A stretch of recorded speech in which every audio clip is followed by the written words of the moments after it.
Hi, I'm Matt Cottle from Cottle's Catch Seafood, back with another simple seafood video. Today we're going to look at crab legs. So we got your king crab and your snow crab legs. We're kind of going to discuss the differences between the two, what to look for, how to buy them, how to bring them home, store them, prepare them, and serve them for your family. So stick with me and you'll have seafood success.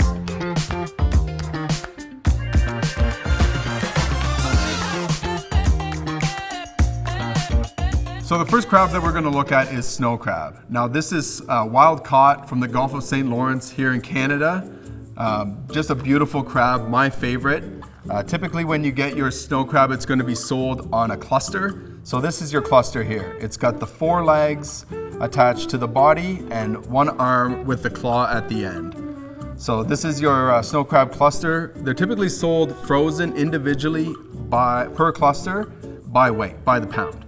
So what we're holding here is a 10 to 12 ounce cluster. Means each cluster weighs in about 10 to 12 ounces when thawed.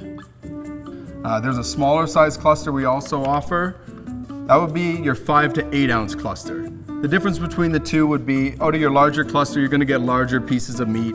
So for the work that you do, you're going to get rewarded with more crab. The smaller crab typically is less money, but again, you're going to get smaller pieces of meat in there, and you're going to have to do a little more work to get in there and get your crab. So it just depends on what's right for you. Another way that you can buy snow crab is just buying the claws. So the claw meat, in my opinion, is the best meat of the whole snow crab. And this is a very beautiful presentation. This is a snow crab claw. So one of these would be on each cluster. This one's called a cocktail claw because of the way it's cut. So if you notice, the shell's been cut away at the top here to expose the meat. So this can be just dipped in warm garlic butter or cocktail sauce and enjoyed. You can put it on a seafood platter. You could just eat it as is, whatever you want. This is the most crab for your money. All right, now we're gonna have a look at king crab. So these are wild Alaskan king crab legs. These are the very large size king crab legs. They always come frozen individually per leg, fully cooked. We got the full length of the leg, and then there's a knuckle on the end. This is typically how you would buy them at Cottle's or at your fishmonger. So these are the wild caught ones from the Bering Sea.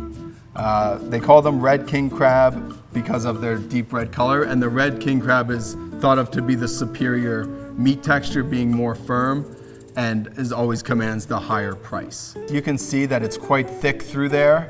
You're gonna get basically a piece of meat roughly the size that you see there in the thigh here. So really thick, long pieces of meat.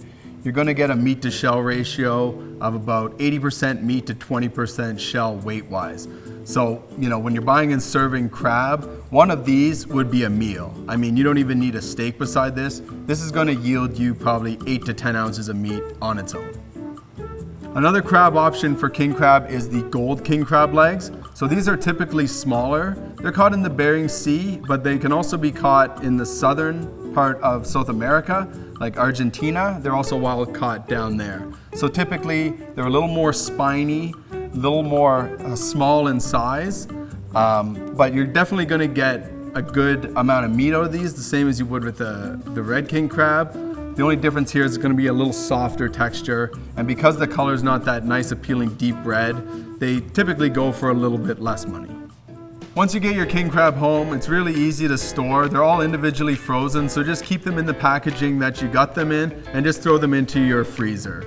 Typically with a frozen product like this, you could keep it in your freezer 2 to 3 months with no problem or deterioration. I wouldn't typically recommend that you keep it longer than that. Now you can also just put them in your refrigerator and let them thaw slowly overnight if you intended on cooking them later that day or the next day. You could cook them from thawed, or you could even enjoy them cold, which a lot of people like to do with just some warm butter on the side. Okay, now it's time to prepare our king crab legs. So we're gonna take these straight from the freezer and right into the hot water here. Like I said earlier, they're fully cooked, so you don't need to do anything other than get them nice and warm and ready for the table. So I've got my frozen king crab legs right here. I've got a roasting pan here with a good steam going with about 1 inch of water in there, salted with sea salt. Simply gonna open this up. You see that nice steam in there, and these can go straight in. just like that. If you don't have a pan large enough, you can certainly break the crab and it wouldn't be detrimental. Whatever you need to do to just get it in there and get a steam on. So once we've got it in there and it's up to a good steam, you're gonna be about 6 to 8 minutes from frozen. You can do this from thawed, so if you let them in your refrigerator to thaw overnight, now you wanna prepare them, you're just gonna cut that cooking down to about 4 to 6 minutes. All this information can be found on our crab leg cooking guide, which is linked in the description. We're gonna look at cracking your crab now. So we're gonna start with the snow crab clusters. Basically what you wanna do here to start is to separate the crab legs from that cluster piece. So just grab them all in one hand, grab that cluster with the other, and you're just gonna kind of break it off. Hold firmly on this, get that cluster off to the side for now. We're gonna focus on the legs to begin with. So typically, you're gonna break them at the joints. So it really thins out towards the end, so there's really nothing in there. You could pull that out. You're gonna crack at the first joint and pull it apart. You're gonna crack at the second joint and pull it apart. And you wanna make note that this cartilage is coming out every time. Otherwise, it's gonna be inside your meat when you bite into it. So you just wanna make sure that you're going back in to get that. Now with snow crab, a really easy way is to just snap and eat it. So you just kind of hold it like that and you can just snap it. And if you're lucky, you're gonna get a nice full piece of meat that falls out. And if you're not, then you need to do a little more work to get that meat out. So now we can look at cracking the claw. So this is the arm with the claw attached on the end. Again, we're gonna break at the joint. Make sure that cartilage comes out. If there's meat on it, just discard it over there. And we're gonna crack it at the joint, pull it apart. Now you've got your claw piece. So as we saw with the cocktail claws earlier, this is one with the full shell on. So we're gonna take that little claw piece there, separate it, pull it out. If that's got a little meat on it, you're gonna just wanna throw that into the bowl. And then here you're gonna need your crackers to get through that claw piece there. Just give it a little squeeze, don't wanna wreck the meat. Then you're gonna have a nice nugget of meat in there. I'm gonna put that straight into the bowl, just like that.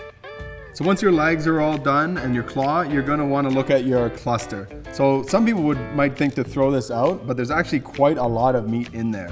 So it takes a little bit more work to break it open, but inside each little section here is a nice nugget of meat. So I would definitely get in there with your fingers, or if you like, a seafood fork, and just push that meat out. There's lots of nice chunks of meat in there, so it's worth your time to go in and get that. So with the king crab, you want to take a different approach.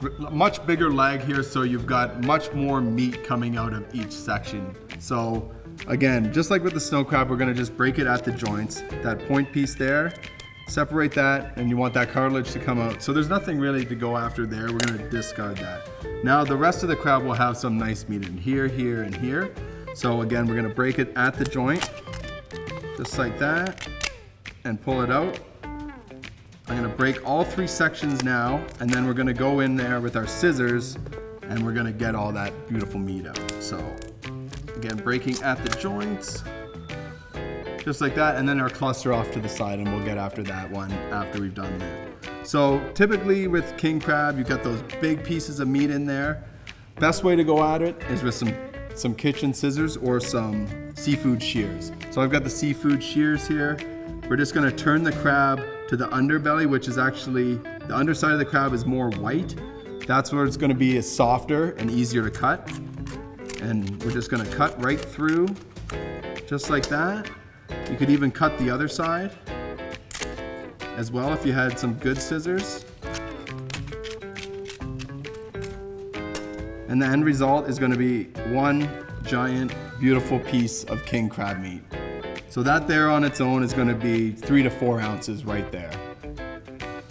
Put that off to the side, shells away.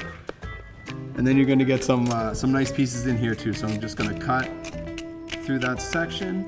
I like to do it on both sides. For the extra second, it just brings out that meat as one big piece instead of kind of prying at it and ripping at it. You're gonna wanna just get in there and get that one big piece out.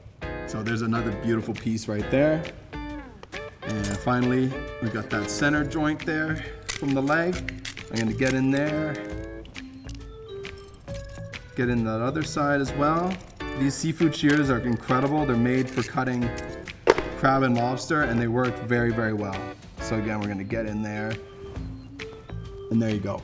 So typically when I serve the crab, you know, I will plate it up in the shell with a steak beside it and some salad, and that's a really good visual presentation. But, you know, depending on what you like, you can do this in the kitchen and serve your guests just the crab with some warm melted butter, some lemon, and it's good to go. I don't think they're gonna complain either way.